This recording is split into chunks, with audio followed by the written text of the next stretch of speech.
Blood pressure के बारे में व्हाट वी से is that it is a silent killer. ये शब खून मारता और पता भी नहीं चलने देता।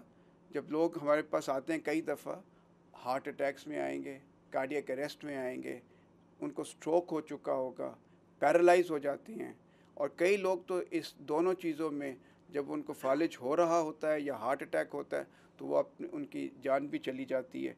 तो इसलिए जब भी आप किसी भी डॉक्टर के पास जाएं, किसी चीज़ के लिए भी अपना ब्लड प्रेशर ज़रूर चेक कराएं। चाहे नज़ले खांसी ज़ुकाम के लिए जाएं, you must know what your blood pressure is. So and और क्योंकि ये सबसे ज़्यादा प्रिवेंटेबल कॉज है हार्ट की। अगर ब्लड प्रेशर ठीक रहेगा तो आप बहुत सारी चीज़ों से बचे रहेंगे। ब्लड प्रेशर क्या करता है? ये स्ट्रोक कर सकता है, हार्ट अटैक कर सकता है, ब्लाइंडनेस कर देता है, किडनी फेलियर करता है। तो ये सारी चीज़ों से आप बच सकते हैं अगर आप ब्लड प्रेशर को कंट्रोल में रखें।